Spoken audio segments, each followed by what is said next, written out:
Tonight, new developments in the Russia-Trump story, CNN's reporting of it, and the conflations and fact-fudging by the Trump transition team surrounding it.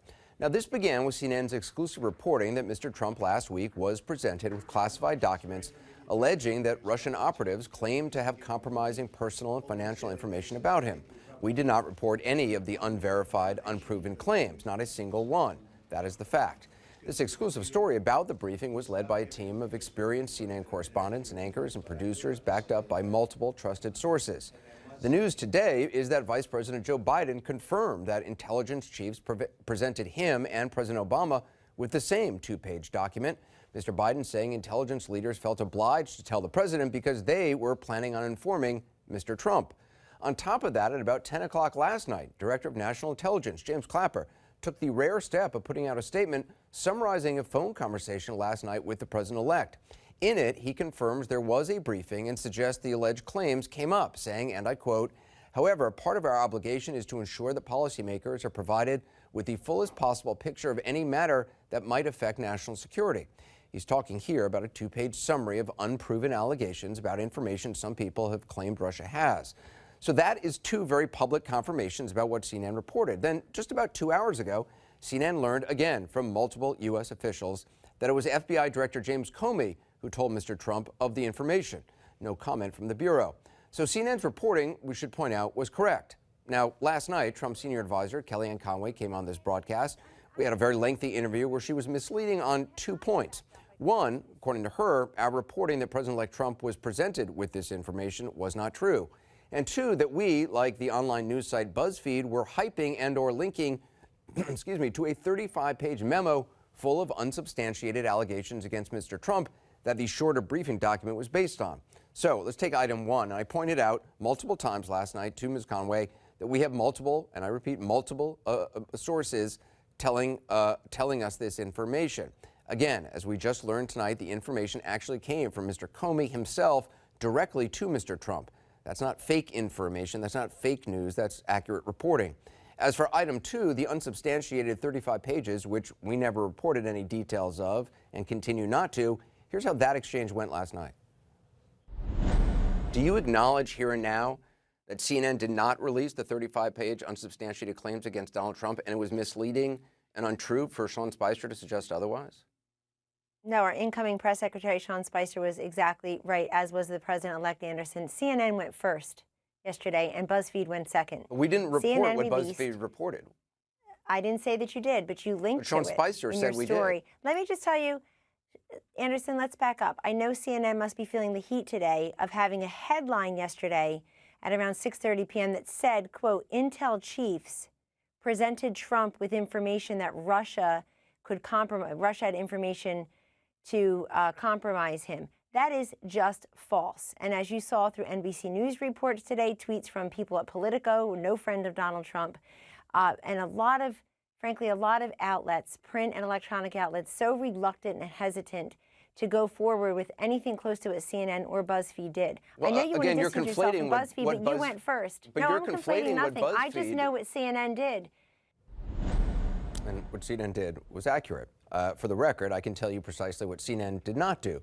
We did not describe the unfounded allegations. We have not described them. We will not.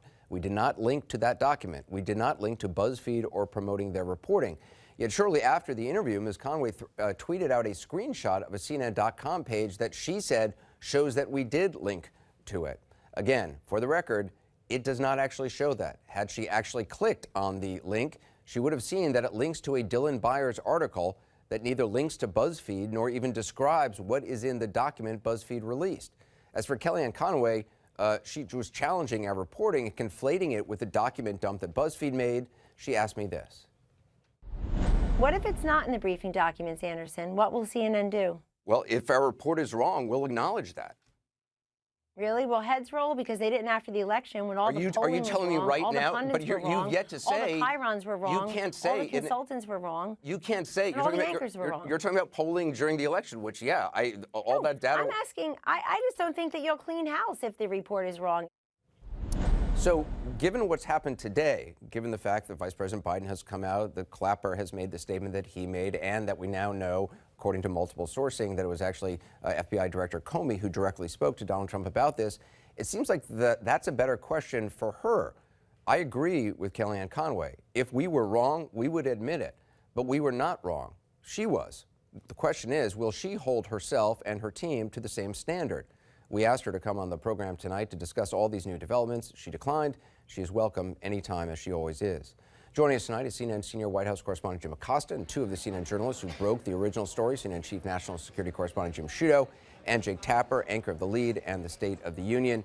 So, Jake, the Trump team continues to misrepresent the facts over and over again on multiple fronts. Even when I presented clear facts to Kellyanne Conway last night, she just would not admit that they were wrong. Now that we also have confirmation, the FBI Director James Comey personally briefed President-elect Trump verbally about the two-page synopsis. Do you expect the Trump version of the story to change at all? No, because this has been the modus operandi for President-elect Trump and his team to say what they believe to be true, even if it is disputed by facts, and then stick with it. It doesn't have, if it's Mr. Trump's claim that vaccines cause autism, which is false, or if it's his claim that there were thousands of Muslims celebrating 9/11 in New Jersey, which is false, or it's his claim that there was a report that seems credible about Ted Cruz's father and Lee Harvey Oswald and the Kennedy assassination, which is crazy. It doesn't matter. They're just going to keep on doing and saying what they want. It's a fact-free campaign. What is important for us is to continue to report aggressively and be precise and careful with our facts and our reporting, and continue to inform the viewers about this administration, the good and the bad that they do, and just the facts of this administration. And that's what we're going to do. I don't think that we can really at this point get hung up on, well, are they going to finally admit that we're right? At this point, honestly, I think our attitude just kind of has to be, it doesn't matter. What we're presenting needs to be right, and it's our bond with the viewers. Jim Sciutto, how rare is it to have James Clapper putting out a statement about a phone conversation he had with the president-elect, and in it referencing, it seems, the information that was included in this briefing? It's extremely rare. I mean, there are a lot of classified briefings that go on. This is the most classified, the most sensitive, because it is a briefing delivered to the two most powerful people in the country, right? The president-elect and the current president and his vice president. And there's a reason why they protect these conversations. And yet, we now have two people who are in the room, two people, the vice president and the director of national intelligence, James Clapper, who are offering an account of that briefing that contradicts that of the president-elect. They say, I mean, in addition to the many sources, more than a dozen that Jake, Evan, myself, and Carl Bernstein talked to before these most senior intelligence officials went public with this information, before that, we spoke to people who had knowledge of that conversation, who told us on background, because of the classified nature of the information involved, they couldn't go on the record. They told us on background. We were confident of that. But now you have this second step of Director of National Intelligence Clapper and the Vice President of the United States going public, in effect contradicting, correcting the record, not just that Kellyanne Conway laid out, but frankly, I'm more concerned as an American, as a journalist, with what the president laid out. He accused our network, our reporters, of spreading fake news, when in fact we were right. And why does that matter? It doesn't matter, you and I know Anderson, and Jake and Jim would agree, it doesn't matter because of our feelings or because whether we could sleep at night. It matters because this is a democracy. It's an open society, and we rely on our public officials, our leaders, giving us an accurate presentation of the facts. And the president went out with an inaccurate presentation of the facts, which was then contradicted in public by two people in the room, the Director of National Intelligence and the Vice President. And it was interesting, Jake, because one of the things Kellyanne Conway last night was saying, well, this was a classified briefing, and Donald Trump had said this as well, so it couldn't be discussed or wouldn't be discussed what was actually said or what was actually briefed on. But you have the Vice President talking about information that was given, which, by the way, is not classified. I assume this false information or this unverified information was collected by not a government official, not by anyone from the U.S. intelligence community, and also Clapper, at least kind of referencing the information that was briefed. It's unusual that Vice President Biden would say anything about that meeting in which he and President Obama were briefed by the heads of the intelligence agencies. I can't get to his motive as to why he would, but he acknowledged exactly what we reported happened, a two-page synopsis of that dossier full of uncorroborated information.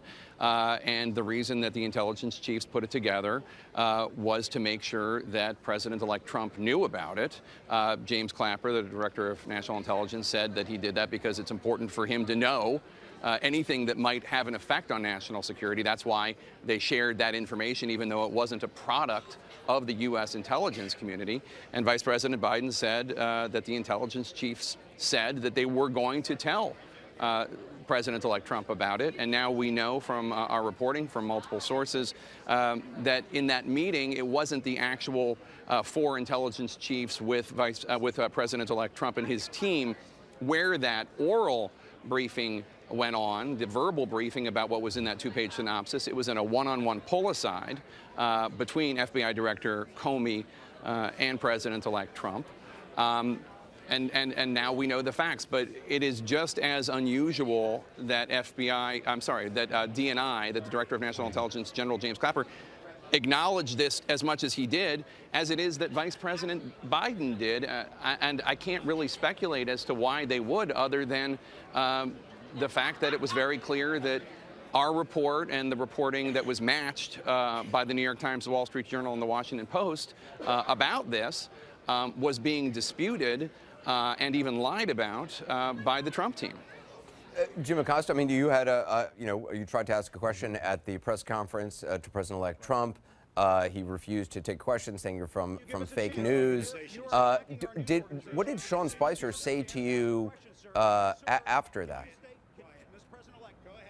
Well, he came out to me and said that what I did was crossing the line and wasn't appropriate. We should repeat that during that news conference, when I was trying to ask that question, Spicer threatened to throw me out of the press conference if I kept persisting. But speaking of Sean Spicer, we should report that on a conference call this morning, he was asked whether Donald Trump was going to sue over these stories for libel, and Sean Spicer told reporters that the president-elect would like to move on. I mean, I think that there's something worse than fake news, and that's the denial of real news. And beyond that, Anderson, something that might be worse than that is they're just not in command of the facts at this point. When you listen to Kellyanne Conway go sort of all over the place on this, they're just not in command of the facts. But I will tell you that this has been a pattern for the Trump campaign and now the Trump transition, where they don't like the news that's being reported and they go after the messenger, and I think that's just going to continue. Jim Sciutto, why not just say that this happened? I mean, if you're the Trump transition team, I mean, all that you're and Jake, Carl Bernstein, and Evan Perez is reporting, all the CNN story was about that the intelligence agencies presented this to them, not that the unsubstantiated allegations are true, not even what those unsubstantiated allegations even said, what they are. We've not even said any details of that. I mean, that is not part of our story. Well, listen, I don't know. I've asked a lot of people this question. I've asked a lot of Republicans this question. Many will say to me that it's a very sensitive area for the president-elect because for him, it gets to the legitimacy of his victory. He thinks that people are trying to attack the legitimacy of his victory. And let's be clear here. The intelligence community has not made a judgment. It has not assessed. It has not attempted to assess that Russian interference elected Donald Trump. So let's make that clear. But there's clearly a political sensitivity here. But what I worry about is a broader issue, which is a hostility to facts, right? And an effort, a concerted effort by Donald Trump and his team to call into question the very existence of facts, right? The very existence of nonpartisan news. And that's an issue, forget about CNN for a moment. I care about CNN, and I know we do very good work, and I'm confident in my colleagues' work, but it's more about the function of journalism as a whole, of the Fourth Estate, going back to George Washington's times, right? I mean, this is a pillar of the way open societies work, And part of that is, one, allowing us to do our work. For instance, letting my colleague Jim Acosta ask a question, right? Not shout him down. But beyond that, when you produce work that is well sourced and you've done your work on it, that can be accepted. But here you find an administration, or nearly an administration, we're a few days from the inauguration, that it seems to be part of its strategy to attack information it finds inconvenient or critical. That's a problem for the way this country functions.